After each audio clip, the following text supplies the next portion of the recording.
Welcome, everybody, to episode 64 of the Ski Podcast. It's going to be quite an interesting one today. We've had some big news this morning, but topics we're going to be covering are going to be whether or not ski resorts are going to open. That one's running, that story. We're going to talk about, unfortunately, some British ski companies going out of business. We are going to have some more positive news with snow reports from out in the Alps. And we're going to be talking in Ski Book Group with the author of one of the books, which is quite good. Also chatting with Graham Bell about dancing on ice and the guys from Chalet Shop. But before we do that, I'd just like to thank Switzerland Tourism for supporting the Ski Podcast. And you, listener, if you're not a regular listener of the show, please do subscribe. And if you are a regular listener to the show, please do review us and share us if you enjoy the podcast. Now, I'd like to introduce my guest today. Firstly, we have Jane Peel, who is Chief Reporter for Planetski.eu. Hi, Jane. How are you? Hi, Ian. I'm very well, thank you. Excellent. And we also have Alf Alderson, who's an author and freelance journalist. Hi, Alf. How are you? Hi, Ian. I'm fine, thanks. First question I have to ask you both. I'll start with you, Jane. When did you ski last? Well... yeah, this is a good one. It was almost exactly 1 year ago. I remember it very well because it was December the 7th. It was the opening day of the season at Les Menuires in the Three Valleys in France. I'd been out for about an hour and a half when I had a ridiculous fall and ruptured my ACL. So hence that was the very last time that I skied. I didn't expect to ski for the rest of the season. I suppose you could say that if you had to have a season out, then last season was the best one because it ended early anyway, thanks to COVID. But yeah, I'm afraid I remember that situation very well. And I have the privilege of being the very first customer of a Peace Patroller called Freddie, very first customer of the season. But there you go. Well, after Alex Irwin, a couple of episodes ago, I asked him when he last skied, and unfortunately his was an accident as well. I'm hoping, Alf, you're going to give me a more positive story than that. When were you last out on snow? It's more positive, but not 100% positive. The last time I skied was towards the end of March last year. This year, in a fantastic little resort called Castle Mountain in Alberta, which features in my book. And the snow conditions were amazing. There's no one on the slopes, blue sky. But 2 days before, I put my back out. So I got to ski, but when the conditions were at their best, I was just watching two other people going up on a lift to ski, empty slopes. So that was it for me. When I got back, everything had shut down. So that was the end of my season as well. Okay, but I have to admit, I'm having trouble finding sympathy for you there, given that you sound like you're out in Canada and you had perfect conditions. Let's move on then to when we might next ski. We're starting off every single episode of the podcast now discussing whether and when ski resorts are going to open. We've had quite a lot of news since our last podcast. French resorts have been demonstrating against the enforced closures or the closure of the lift anyway. I believe there's going to be a decision for France tomorrow on the 11th of December. Today we're recording this on the 10th of December. I think it's unlikely that there will be any change to the French situation. So their lifts probably won't open until the 20th of January. Jane, what do you think about that, the situation in France? Well, I'm very, very pessimistic about it, I'm afraid. I mean, I know there have been a lot of demonstrations, and I hear that there's also legal action in the courts to try to force the government to change its mind and get the lifts open. It's not going to happen, frankly. The situation is still pretty bad in France. They're trying to put a good front on it by saying that the resorts will be open, but the lifts closed. I know a lot of people will say, great, you can do cross country, you can go snowshoeing, you can go ski touring. But from my point of view, even if I could get there with the COVID restrictions in France and the UK, even if I was able to get insurance cover that I was happy with, even if the Foreign Office didn't have a current advisory warning against traveling to France for anything but essential reasons, as well as every other country I can think of as well, then I'm not sure I'd go, because maybe I'd go to do cross country on trails, something like that. But ski touring, are they going to have any peace patrol out? I doubt it if the lifts are closed. And certainly they won't do any avalanche mitigation. And there's been a massive amount of snow, as we know. So you could argue that I'm a bit of a pessimist anyway, but I won't be going in the immediate future. And I think it's very unlikely that France will change its plans and open up to the outside world, or even open its lifts until well into January. I don't know whether, I mean, Alf knows very much more about France than I do. I think those are all very valid points. I mean, you mentioned about the demonstrations, and pretty much every resort has had some kind of demonstration, and they're certainly trying to show their community that, you know, it is obviously very important for them. But this legal case that you mentioned, I believe, was taken. It's a Domaine Skiable Français, the French ski resort collective, have been suing the government against this decision to close the lifts. And I believe that was rejected yesterday. So I don't really think that's going to change. Although I have seen a couple of amusing items from different resorts who've done their protests in different ways. Did you see the picture of the town hall in Chatel, where they put Swiss flags up on the town hall themselves? I mean, they're just down the road from Morges in Switzerland. You can actually walk to Switzerland from there. And there was a good one from Chamonix, where I think they'd suggested moving the border. It might have been Valenciennes residents suggested moving the border to the Col de Monte, so they could be technically in Switzerland, and, you know, they'd be allowed to ski. But Alf, what do you think about that? Do you think there's any chance French resorts might open earlier than the 20th of January? I can't see it really, to be honest, Iain. I was in contact with Les Arcs, which is where I spend every winter, 2 days ago, and the PR people there said that, well, they didn't say anything, to be honest, but they kind of intimated that it would be the 20th of January before anything much happens. So I'm going out hopefully next week, and I'll just go ski touring. I know people who are ski touring, but as Jane said, you know, it's going to be important to be very careful, because there's been a lot of snow and there's probably no avalanche control going on right now. I know that the lift, the resort, well, in Les Arcs, and I think it's the same everywhere else, they've got the snow cannon working, so they're obviously planning ahead and expecting to open at some point. But it's certainly not going to be this side of the new year, that's for sure. Yeah, it is interesting in relation to ski touring, which is allowed. I've seen a number of people suggesting that people who don't have enough experience will be going on the mountain. But I think later on in the podcast today, a friend of the show, Alex Irwin, who I mentioned earlier, he was ski touring in Courchevel, and he shared a couple of photos on Twitter, I think it was, of the piece down from the Silier cable car station had been pieced. So quite straightforward to go up and down. But this is, you know, early on in December, when those resorts formally open. It might be that they restrict where people are allowed to go ski touring to try and make it safer. It's hard to see, you know, which direction that will go. Well, it's interesting, actually, I guess, because if you think about it, they will have to piece the slopes to some degree, even if people can't ski there, because they'll need to have them ready for when things do open. So I guess people could take advantage of that. But the issue is going to be insurance and that kind of thing, because if anything did happen, are you going to be covered? The resort certainly isn't going to be able to send anyone out to rescue you. So ski patrol won't be working, presumably. So it's like everything's so up in the air at the moment.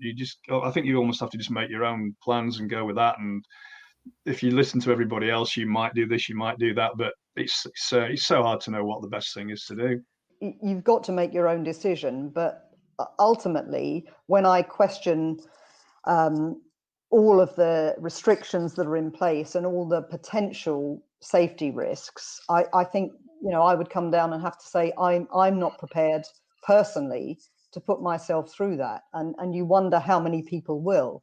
And as Iain said, the risk there is will people who are perhaps not experienced enough choose to undertake these activities when they shouldn't. Yeah, I mean, well, we'll see on that. What is interesting is that the French have come up with this idea that French people are not going to be allowed to cross the border to go and ski in other countries, which seems to me to be unenforceable. You know, I've swapped some correspondence with a friend of mine who lives over in France who is a frontier, someone who crosses a border every day to go and work in Switzerland. Now, she's saying, well, what's to stop her sticking her skis in her car and just going over to a job and then going for a ski afterwards? It does seem like it's unenforceable. But the fact is that currently, today, on the 10th of December, ski resorts in Switzerland, or a number of ski resorts in Switzerland, are open. Do you think they'll stay open, Jane? It's a really difficult one, isn't it? I understand that the federal government is likely to be announcing tougher restrictions tomorrow, I think, or at least looking at the possibility. How that will impact ski resorts, I just don't know. Clearly, Switzerland is resisting pressure from other EU countries to close, and there are some restrictions in place, and more restrictions, in fact, which came in at midnight last night, where the resorts, well, we know the resorts have to get permission to open from the cantonal authorities, but they also can no longer have more than 2/3 full. The lifts can be no more than 2/3 full. They're also the lift operators are having to show that they can enforce social distancing. We did have a couple of issues with photographs doing the rounds on social media in Verbier and more recently in Zermatt, where there were crowds at lift stations. The next day it was all resolved, of course, but those sort of things don't look good.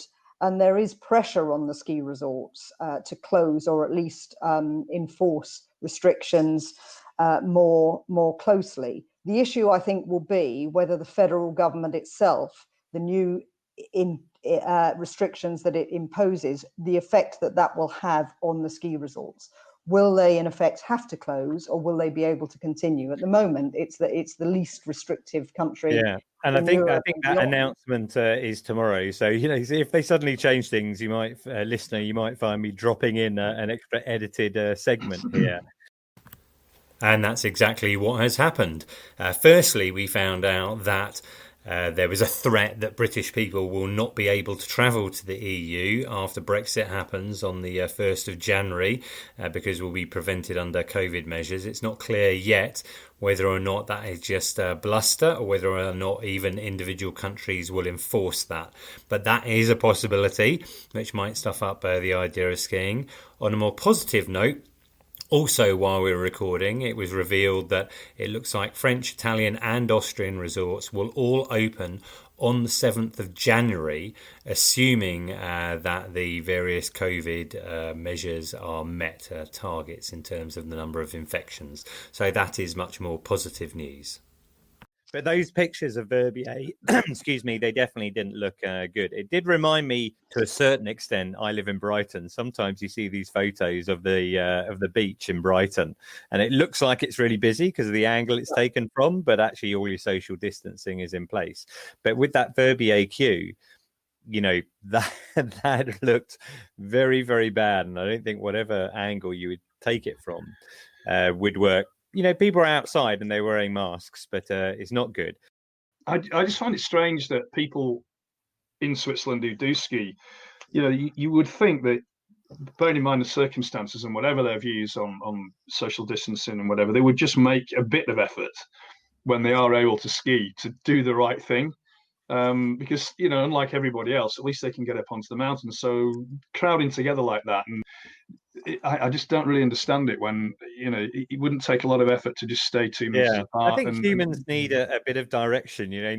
Actually literally need to have that kind of 2 meter spacing marked on the floor in front of you, which is, I think, what they did from one day to the next in Verbier. And then people did it and it made a difference. What about Austria? My understanding of Austria at the moment is that they have now said that lifts in Austria can open for Christmas. I think they're going to open on Christmas Eve, but that skiing will be for locals only. There'll be no hotels or accommodation opening at all. Whereas in Italy, there's going to be no ski resorts open. Is that how you see that, Jane? Yep. Although I'm subject to being contradicted on this because things are changing constantly. But yeah, Austria will open ski resorts on Christmas Eve. They have said it's locals only. At the moment, they say no bars, cafes, or restaurants will be open. So I guess it's locals who have got their own accommodation and can go to the supermarket and buy their own food. There is the possibility that they will ease those restrictions on bars, cafes, and restaurants if the COVID situation improves. But otherwise, it's Christmas for locals only. Alf, I believe that Eastern Europe might be one of the few places that you could go skiing for Christmas. Would you consider that at all? Well, yeah, I would, except for the fact that I'm going to Les Arc. But yeah, I did see that Jasna in Slovakia is open. But the problem, I mean, I guess the problem for everybody is if you go out, then you've got to quarantine when you come back. So yeah, is it really worth a 1 week ski holiday to then take another week away from work? And I just think for most people who aren't fortunate enough to live in a ski resort, it's probably just more hassle than it's worth. Yeah, I mean, there have been a number of surveys that have been done that have shown that, there are people who say they're prepared to quarantine. And from the 15th of December, the test and release program starts, which means that you can come back to the UK. On day 5, you can have a test. And if your test is negative, you can be released that day. So it would cut down quarantine to just 5 days. As Jane points out, you've still, if you're going to go away, you need to have insurance as well. Or you would be highly recommended that you have insurance as well. So, these are just the challenges of getting away. On top of that, it's being able to find a holiday. And sadly, since we last were on in episode 63, we talked about VIP ski going into administration. And we've had 2 more companies go into administration since then, which are Ski ME. And yesterday, or possibly the day before, Alpine Elements. Now, Alpine Elements have gone into what I understand is a pre-pack administration, which I had never heard of till the other day, and I had a look at it. And Jane, I think you actually spoke to the owner of Alpine Elements, didn't you? Could you tell us any more about that? Yeah, that's absolutely right. In fact, I didn't know anything about really company administration. It's very complicated until I was doing some research fairly recently. But yes, James Hardiman, the founder and managing director of Alpine Elements, which is one of the biggest independent UK tour operators offering chalet holidays. He has gone into this pre-pack deal with the administrators. What in effect that means is that he has spent a long time trying to find major investors to keep his company going and failed to do that. So he had no choice but to bring in the administrators. Now, that doesn't mean to say that the company has to cease trading. If he can come up with enough money to buy the brand and its assets in this pre-pack deal, and it'll probably be for a knockdown price, of course, then the administrators will allow him to do that as long as they think it is likely to be a going concern. Now, I spoke to James Hardiman today, and he said that there was absolutely no choice but to do this. And he faced the option of liquidating, closing the company and making all his staff redundant, they all lose their jobs, or going for this pre-packed deal and trying to carry on the company. And that's what he's decided to do, having got a financial backer at the very last minute. And he thinks he's going to be able to do that. He says if his customers want his holidays, then he wants to carry on and provide them. But I mean, what this means is that the £2.5 million that he owes his customers who lost their holidays in the spring as a result of COVID, he doesn't now, or Alpine Elements is no longer liable for those debts. They will be paid in effect by the taxpayer, but ABTA, the travel organisation of which he was a member but is no longer, and ATOL, the Civil Aviation Authority. ATOL is the travel organisers, the flight organisers' licence. They will pick up the debts. So James Hardiman is able to restart the business without those debts. and carry on. But he's not actually selling holidays at the moment. He says he's going to have to see if that's possible. Okay, so I mean that's very interesting. You have actually spoken to him now. I don't know James Hardiman, and I'm only I'm familiar with Alpine Elements because I know they've been around for quite a long time. But I think it has been pointed out that although maybe they're not selling holidays at the moment on their website, they still have the ABTA logo on there, which they stopped their membership a couple of months ago, and they have the Atoll logo on there as well, which they're not part of, and it just seems something odd to me about a company going into administration and then it's a fait accompli that they come out of administration with the previous owner having, currently still owning the brand name. Yeah, well, actually, I did ask. You can read more details on the. I'm going to put a link to it in the show notes to your article. But I did question James Hardiman about the fact that he is still displaying the ABTA and Atoll logos on the website, and he said that he'd been trying for weeks to get the website people to take it off, and he's been assured that it will come off within the next week. But of course, you've got to be careful, because if he does start selling holidays again. If he sells holidays with flights, it is a legal obligation to have Atoll. So he will have to reapply for an Atoll if he wants to sell holidays with flights. He doesn't have to rejoin ABTA, which is a membership organization, but he says if he does sell holidays, he will attempt to be bonded to protect customers. Okay, well, I'm sure this one might run. Maybe we'll see if we can get James onto the show to try and explain it. But let's move on to some more positive news. There is skiing going on, and there have been people out there. I mentioned Alex earlier. We're just going to run a couple of reports now from the Alps, from Alex and also from Charlie Rees, who's previously reported for us from Andermatt and Engelberg. Hi Ian, Alex from Courchevel with a pre-Christmas ghost town snow report. Even though the lifts are still closed, Courchevel is getting ready for the Women's World Cup Giant Slalom this weekend. A late storm dumped a nice layer of snow which, combined with ample snow cannons, guarantee the course is in excellent condition.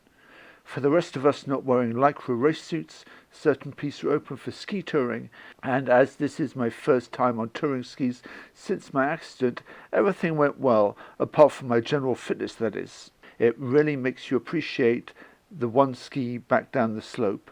You really have to earn your turns, as they say. However, as this is the only option until the lifts open on the 16th of January, it looks like I'm going to be a lot fitter at the start of 2021. Well, that about wraps it up. I hope everyone is staying safe, and if you're missing skiing, subscribe to my YouTube channel, 150 Days of Winter. Ciao. Hi all, this is Charlie with a quick update from Engelberg in Switzerland. As I'm sure you're aware, skiing is still continuing here in Switzerland, and a number of other resorts are set to open this weekend, the 12th of December. I was at Engelberg this Thursday practicing some ski touring on the Brunny side of the mountain, which has only recently opened. But additionally, they've opened up the Laubersgrat and the Jockstock as well, so there's much more skiing available in Engelberg. Andermatt is also scheduled to open some other areas of their ski resort beside the Gemstock. Additionally, some smaller ski resorts on the Central Switzerland Snow Pass, which is the ski pass that I have, are also looking to open this weekend. These include Sturs and Sorenberg and Klövenalp, all of which are quite close to Lucerne.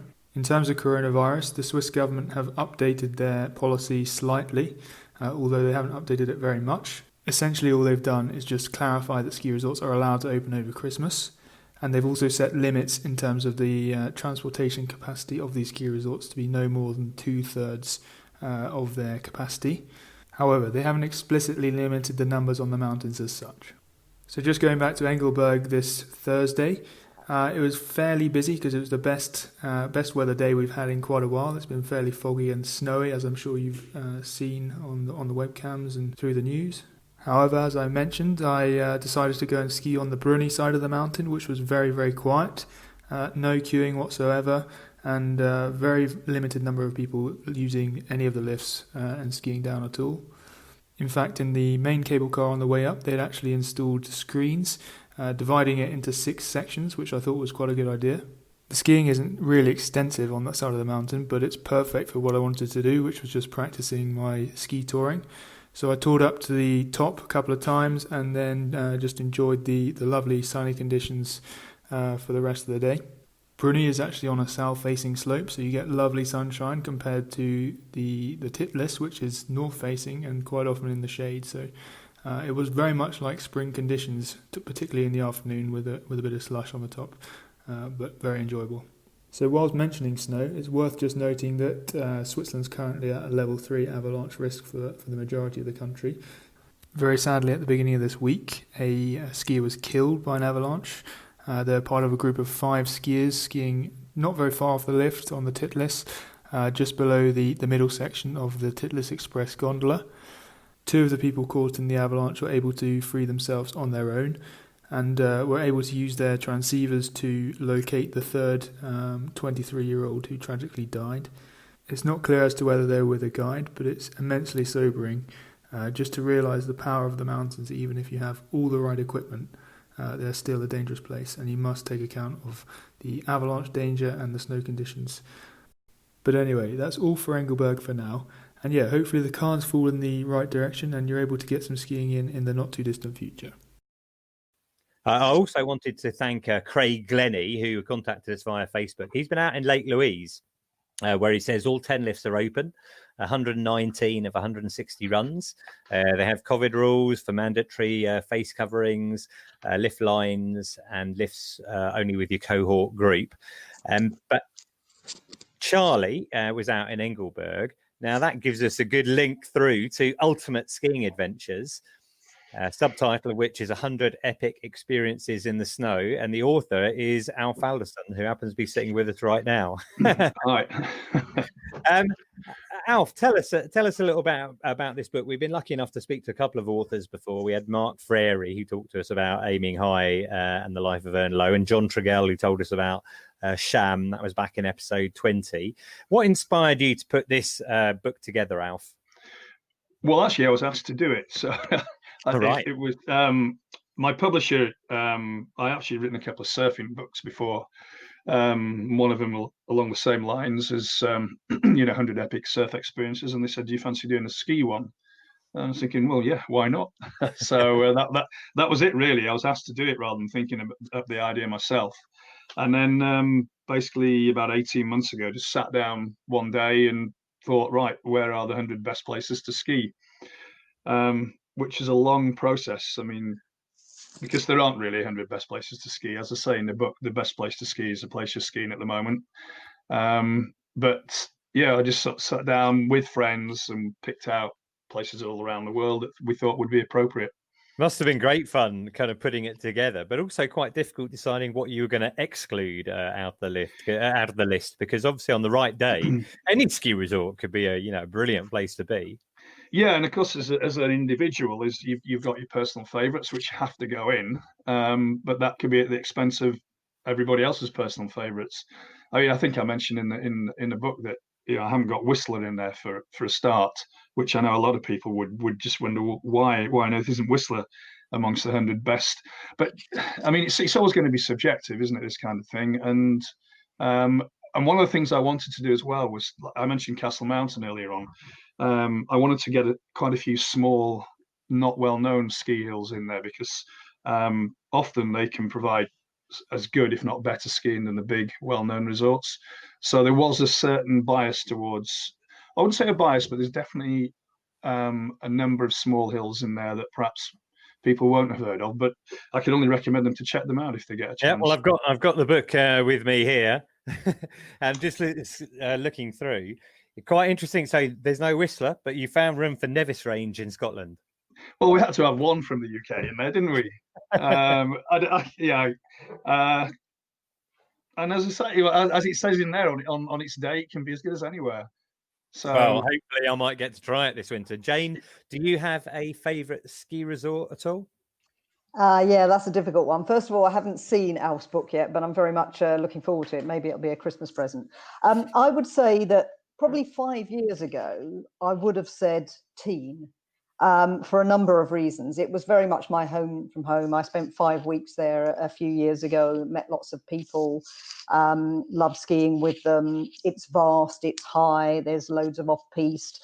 But I think since then, I've travelled to an awful lot of places for Planet Ski. And I think, like Alf says, the best place to ski is the place you happen to be skiing at the moment.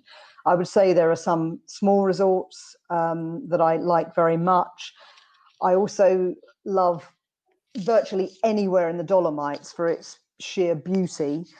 But one place that really stood out for me was somewhere you may not have heard of. It's called Tavascan, and it's in the Catalan Pyrenees. And I went there only to cross-country ski for one single day, but it is a ski tourer's paradise. Not a place to go if you want piste skiing. There's one lift and a couple of runs. But the atmosphere there is spectacular. It's got a refuge that does fabulous rustic food. And the village of the same name has got incredible history relating to the Spanish Civil War and the Second World War. So I would just love to go back there. That sounds great. I'm going to put that into the show notes. I can see Alf taking notes right now, thinking, okay, I need to get out there. Alf, there are 100 in your list. Is there one that stands out to you as your favourite? I know you said, where you are at the time. I know you live out in the Les Arcs area, but is there a particular favourite for you? There are a few favourites. I mean, so I could be here for ages going through them all. But one of the things I particularly like, and I've been fortunate enough to do quite a bit, is road trips. And I've managed to visit a few small ski hills in North America, which, again, as Jane just said, character makes a big difference to a place. I mean, I love the big resorts in Europe, but often they can be a bit samey. Whereas the small ski hills, the great thing is on the small ski hills, you can meet the locals. People just getting chatting to you on the lifts. They'll often invite you round the mountain for a drink afterwards. And I've made lots of friends. I mean, one that I suppose I will mention one, then Red Mountain in British Columbia, where I first skied about 20 years ago. Got to know some of the locals. I've been back many times since. The skiing's, a lot of it is actually beyond me. There's some really serious terrain there, but the thing I like about it is it's just so welcoming. I've got friends there now who come stay with me in Wales in the summer, and yeah, that would be. I'd have to say Red Mountain if I'm going to pick one particular spot. Okay, well, I'm going to stick that one, a link to that in the show notes, and that's very interesting. I'd love to kind of try it in Canada at some point. That could be a great Christmas present. In the show notes as well, we've got a discount for podcast listeners, a 30% discount with a code. So you'll just need to look in the show notes for that to see where to buy it. I'm also going to put into the show notes another link from Columbia have done a deal with Star Wars. If any of you have been watching The Mandalorian, you can pick yourself up a little onesie for your own younglings. And also in the Christmas mood. Moving on, last week I interviewed Graham Bell, who's going to be taking part in Dancing on Ice. Now, we interviewed Graham last in episode 52 about his viral House and Calm video. But in this interview, I talked to him about Rebecca Vardy and her routine, how his training is going. And we talk a little bit about the fact that he hasn't done Ski Sunday for 20 years, or is going not to be doing a Ski Sunday for the first time in 20 years, and about his fitness. I'm joined today by Graham Bell. Hi, Graham. How are you? Hi, how are you doing?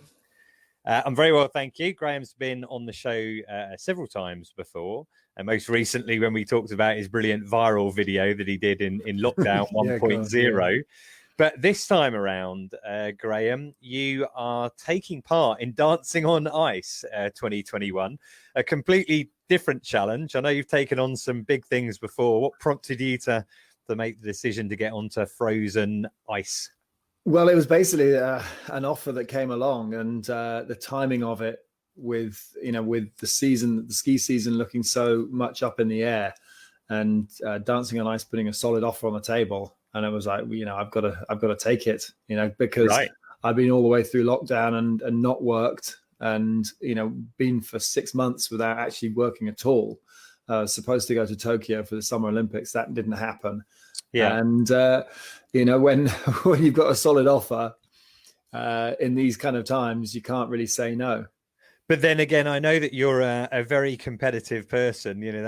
We've seen that, during your career. And also I remember when Superstars was on a few years ago and things like this. So I'm guessing that you're probably in it to win it. Would that be right? I wouldn't say I'm in it to win it. I'm in it to try and perform as well as I possibly can. And, because, ultimately, this isn't really in my comfort zone. This is not something that I would say I'm naturally good at. And, it's not something that, that's, all of the challenges that I've set myself in the past, since I retired from ski racing, like long distance endurance challenges, like the Marathon des Sables, you work hard, you train hard, you push your body. Whereas this is a performance, and it's trying to create a performance, and doing so as a partnership. It's very different, and it's very much outside my comfort zone. So I wouldn't say that, I'm gunning to win. I'm just trying to do as well as I possibly can, and ultimately be proud of the performances that that we can put together. Okay, well, I imagine. I mean, how long ago did you actually start your training? Because I know it was announced quite a long time ago that you're going to be taking part in it. Yeah, so we've been training for the last couple of months, and the training's been slightly different this year because of COVID. Normally, you would do like a couple of weeks training with specific coaches, and then you would get introduced to your pro, and you'd start working with your pro and then the coaches as well. But we were straight in, there's your pro, start training. And, it's been different. It's been, incredibly steep learning curve. Right. I'm sure it has. Remind me, I did look at who your pro that you're working with is. So my pro is Yebin Mok, and she is an American of South Korean descent, and was on the US national team for a few years, and then moved into show skating. And this is her first time on Dancing on Ice. Although her husband, Tom, right, who's British and is a doctor up in Manchester, actually trainee orthopedic surgeon. So it could be very useful to know. Well, I know you said that you're probably you're more interested for the challenge, but do you see any of the others as being competitors that you need to kind of get past? Who do you see your main challenges are? Well, as the names were announced, Colin Jackson obviously leaps out as an Olympic athlete, and second place in Strictly, so he can obviously dance. He actually did a Christmas version of Dancing on Ice many years ago as well. And I know Colin, and I've skied with him, and I know how competitive he is, and also how much of a perfectionist he is. So he really wants to make things absolutely perfect. And yeah, he's definitely going to be one to watch. Potential to be very, very good. I think in another interview we might have discussed that you said he was one of the most natural learners that you'd coach with. Yes, yeah. So teaching him to ski, it was just so easy to teach him to ski, because you would just tell him a minor correction, of a shoulder position or hip angulation, and he would just do it, just straight away. So I know how good he is at his spatial awareness and, working. And so, he's going to be tough. He's going to be a tough one to beat. I think he's going to be, top 5 in that top 5. Okay. Can I ask, Graham, have you ever heard of a movie? Somebody's asked a question via Facebook about The Headbanger. Do you know what that movie is? The Headbanger, yes. Yeah. I've seen a lot about The Headbanger. I actually, when I got into the show, I went and I was in a charity shop, and I found a DVD from the series 1, 2, and 3 of Dancing on Ice. And David Seaman, I think, was doing a headbanger with some wee Scottish pro, and he smashed her head onto the ice. Oh my God, pretty nasty. So it's basically you grip your ankles. Female round, is that? Yeah. So basically, you grab your pro by the ankles and spin around, and her head just goes like a kind of elliptical orbit, like brushing the ice and then back up again, then brushes the ice and back up again, and so hence the headbanger. think the whole series, if you got to the final, could be 10 weeks or something like that for you. Yeah. Is that right? I mean, it could be a whole ski So season. if it starts in Will I January, be able to go skiing? early January, I presume within your contract, you're probably not allowed to go skiing, or you wouldn't want to go skiing. I can go to Hemel to the snow centre, because Dancing on Ice is actually filmed just outside Hemel, right? A place called Bovingdon, which is about 10 minutes away. So I could, if I wanted to just put some planks on again, I could go to Hemel. But I'm hoping that I'm going to be in it till the end, and get to the final three. But either way, they want you back for the last show.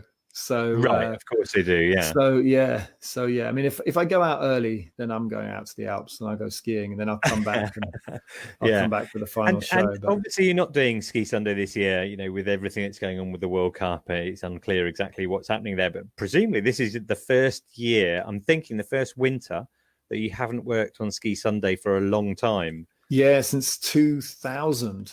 Since 2000. Wow, yes, that is a long time, isn't it? Yeah, so it's a long time. But I mean, I hope, hoping Ski Sunday will happen in some shape or form.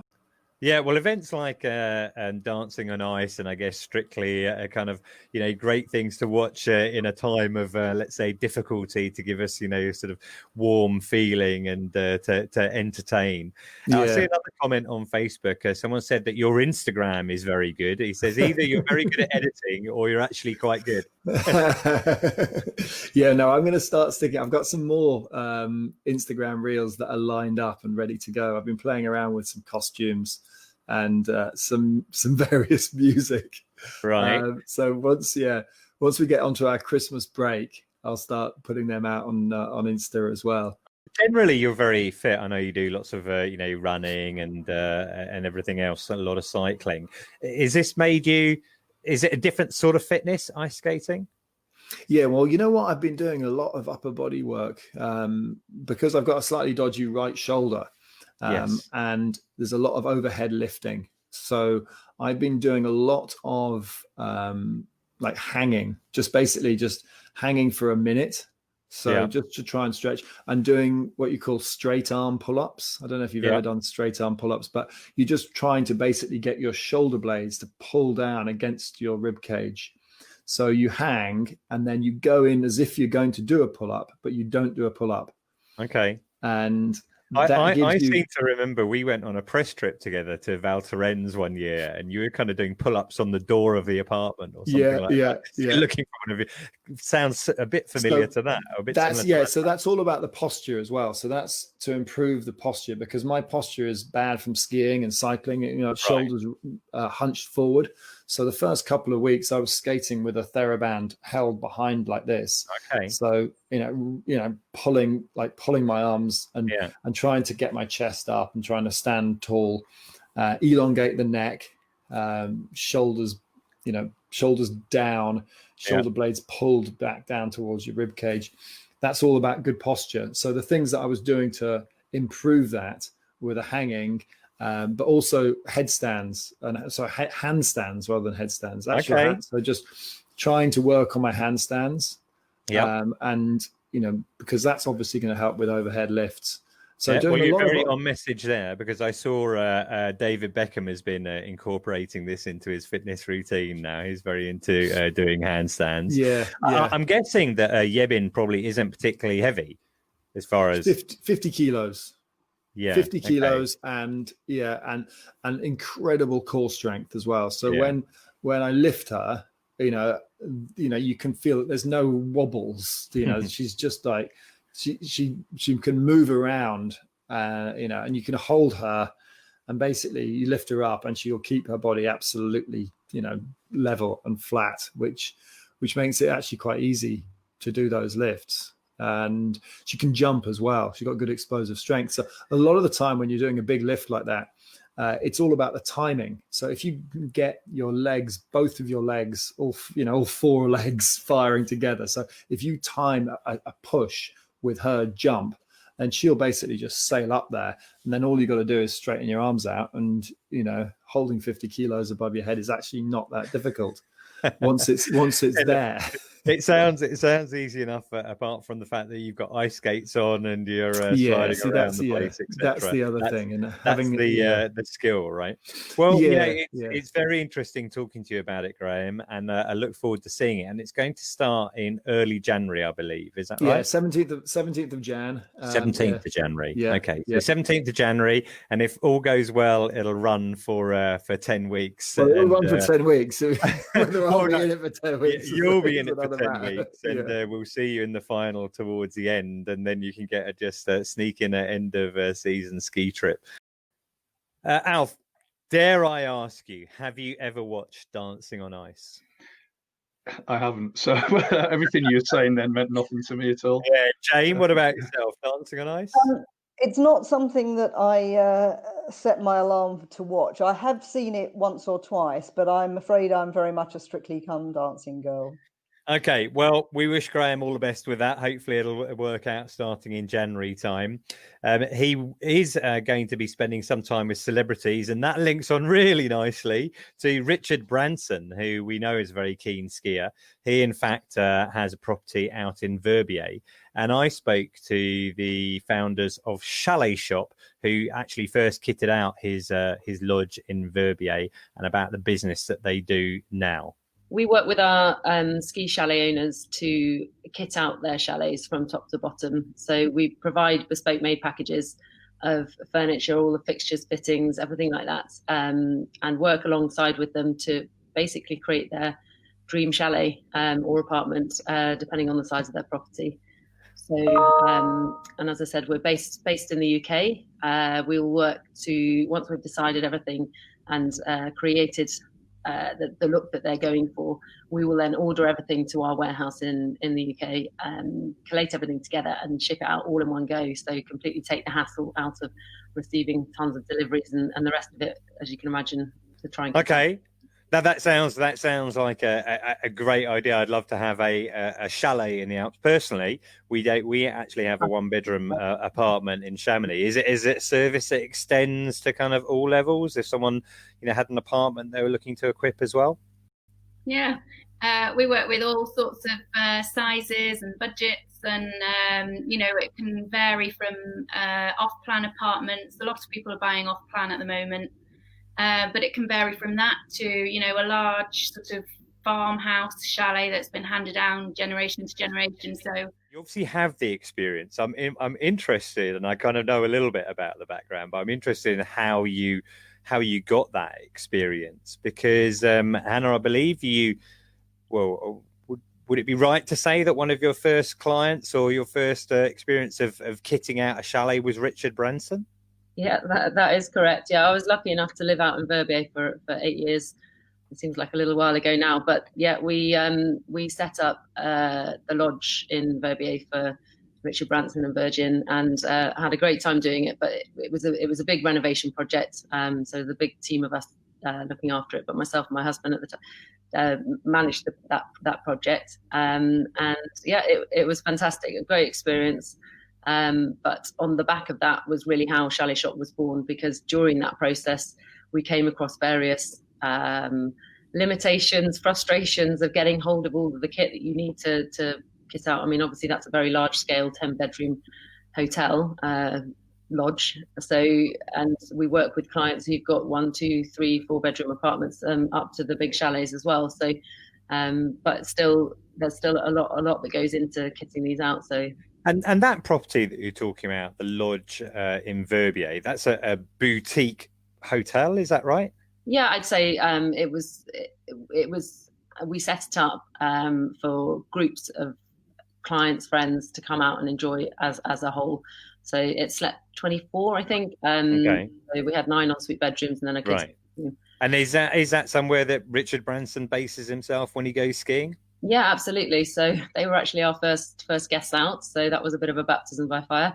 So I remember finally it was a bit like Challenge Annika, trying to get everything finished off, and with Richard and his family, and he didn't quite get the memo on the 24 beds. So I think there was 36 guests that first couple of weeks. So and we hadn't quite got our staffing right. So we were definitely could have done with a couple more team members then. but we had a great time, and yeah, he very much came out, enjoys spending time out in the mountains, and as with all of the other properties I think he has around the world. That sounds like a classic challenge to the start of the season, because for so many people who've done seasons, it ends up that your first week of guests are typically Christmas guests, and you've got to sort of sort out a turkey, etc. The only pressure being this time round that your first set of guests are Richard Branson, who happens to own the property as well. He hadn't seen it, so he hadn't seen it finished. It was all that kind of hype of like, is he gonna, him and his wife Jane, are they going to be pleased with the finished result? And I just remember a massive sigh of relief when they walked in, and I was like, big smile. They were super happy. So, and we had, as I said, excellent. And so, if he was your first client, Sally, now a client would come to you and they would have their personal requirements, what they're looking for and the way they want to kit a property out, presumably. Yeah, have you had any particularly unusual requests for items inside a chalet? We've had a few sort of. Every project is different, really. There's never two that are exactly the same, but people do have very different requests because, everybody's got different families and different needs.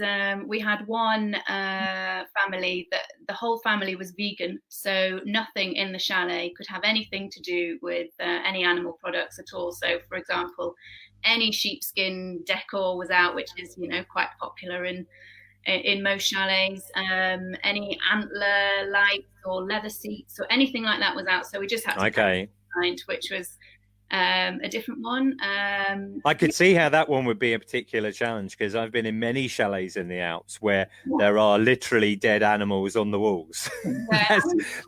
That's not necessarily the decor that I go for, but there's plenty of them around. So to do it without any leather at all? Is that what you're telling me?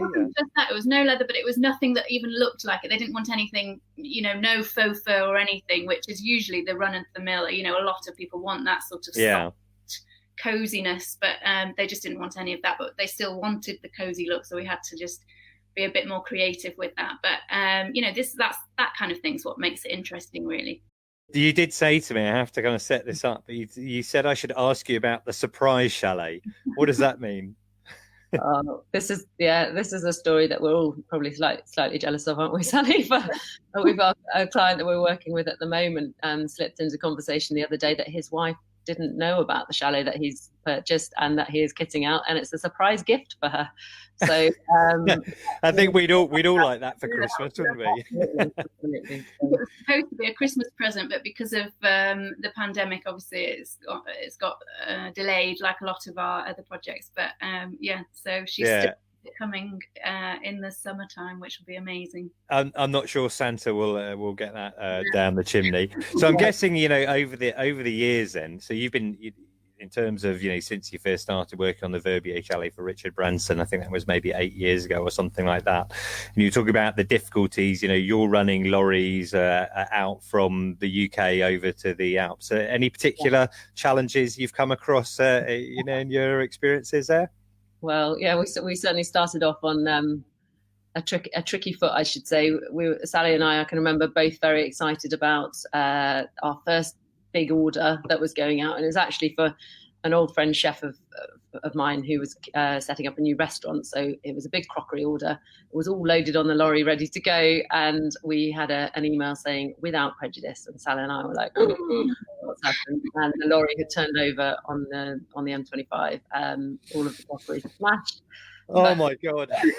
It was a good lesson, a good lesson in insurance and how that process works. But we got the crockery out to him before the restaurant opening, so it all worked out okay in the end. But that seems like forever ago now. And we now have thankfully lorries going regularly out there who are so used to kitting out our projects. So the guys who drive the lorries out are the guys who also install the property, so they're used to working with us. And you did mention to me in the green room earlier that one of your clients who is having a man cave equipped in his property over in the Alps, and he asked you for a drum kit. Are you a technician going to set up that drum kit for him and tune it for him as well? Yeah. They tested it out as well. Yep. It was a working order for him. Yeah, we've done drum kits, we've done baby grand pianos, down to Heinz baked beans we've had to send out for people as well, so that they've literally got everything when they arrive. Okay, so definite challenges there. So, but I guess now it's probably perhaps easier for you because you're not actually out in resort, manning and looking after the properties. But I think you said to me, maybe Hannah, when you were originally running the lodge for Richard Branson, he would have a habit of clearly bringing extra guests. You mentioned he brought too many to start off with, but bringing back sort of guests at the last minute that you probably weren't expecting. I'm sure. I don't know whether Richard is a very sociable character, and would often meet people out on the slopes, friends in resort, and it'd be extras 2, 3, 4, 5, 6 for dinner at last minute. But we had some quite exciting drop-in guests as well, which was always quite fun for all of us and our team. So I think Raymond Blanc dropped in one evening. So the chefs in the kitchen definitely had a bit of two of whom who had trained and worked in the Memoir. So for them it was a massive deal.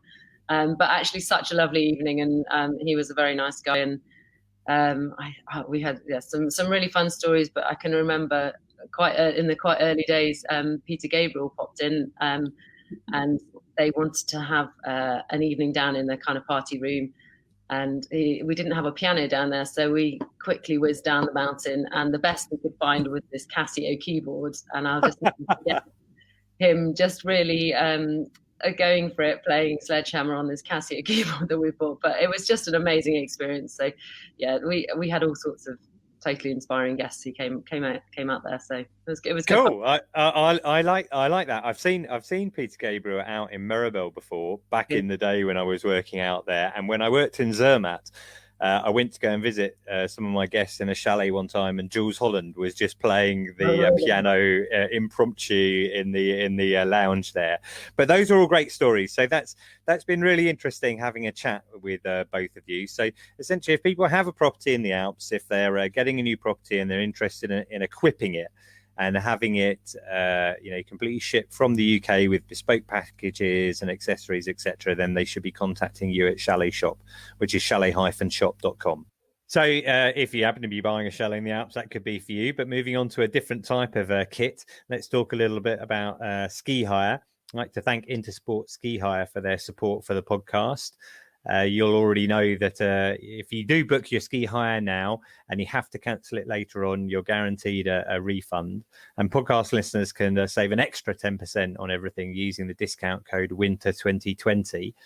But they had a survey out recently where they asked people, did you know that you could swap your skis during the week? Now, personally, I find that really useful. I'm often moving between touring skis and alpine skis.